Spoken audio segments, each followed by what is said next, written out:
Hi, my name is Ashleigh Eggleston. I will be giving a speech regarding a big life event that has happened to me. So let's put the scene down. It was March 2017. I was a sophomore.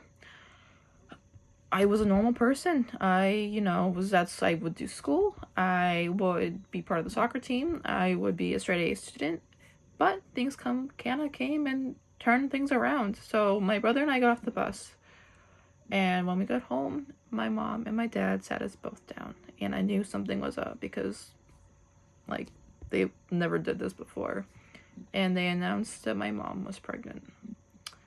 Mind you, I was a 16-and-a-half-year-old girl.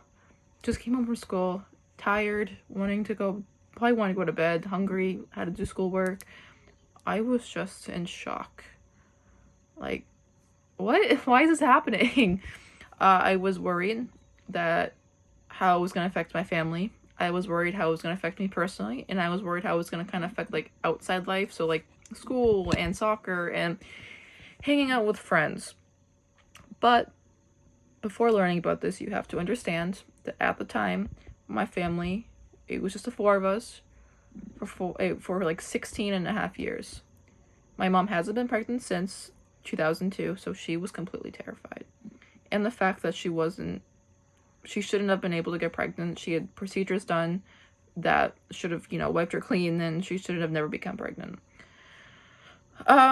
During this confusing and, just big time, my dad was very calm.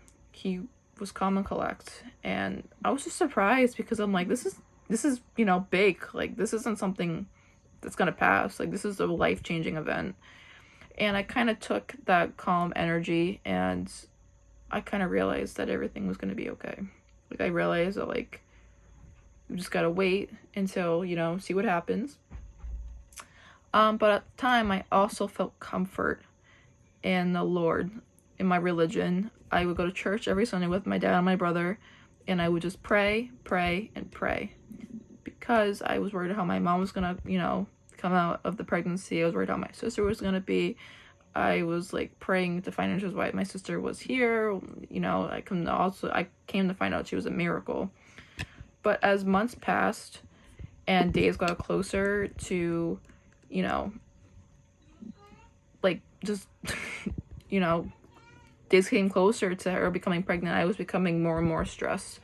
But I left it in the Lord's hands because I knew that this was out of my control. I could stress to the time I'm dead. There was nothing I could personally do. But I prayed and that everything would be okay. And I just prayed. That's what you have to do. Then, on September 16th, 2017, I was a first week junior, going to soccer practice, and I got a phone call.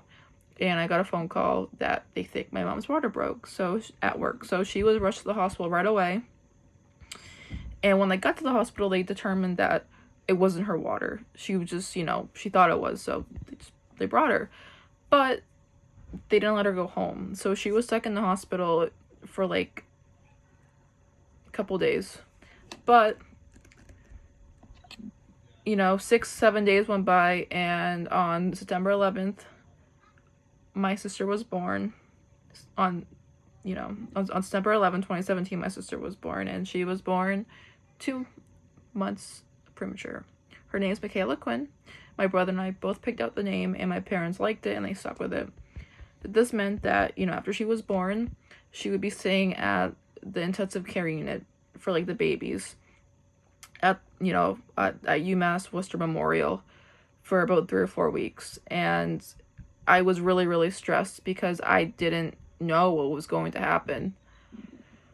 Because, she was, this big. She was really tiny, and I was worried that she wasn't going to survive, or I worried she was going to have different effects. But again, I prayed, and about 3 or 4 weeks later, she came home happy and healthy, and this is when things kind of changed again. This is when my brother and I started having responsibilities, such as coming home from school, and we would have to watch her until my mom got home, so we weren't able to really go out with friends much. But we were, but we weren't, so we just would help my parents out. And during this time of watching her after school and seeing her like grow, I really have matured as a person. I realize what it takes now to raise a baby. I realize that it's not easy. I realize that, you know, it takes effort, it takes patience, it takes time.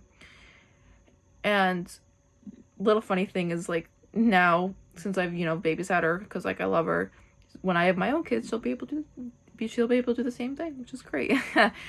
But, you know, even though she's not my child, I didn't carry her, you know, I didn't make her. She feels like she's my own because she's my sister, and we have such a bond that I've just felt with her since the day she was born.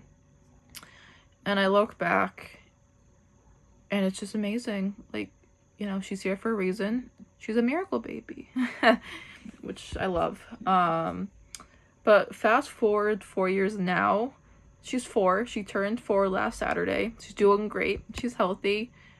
But me as a person, I've completely changed.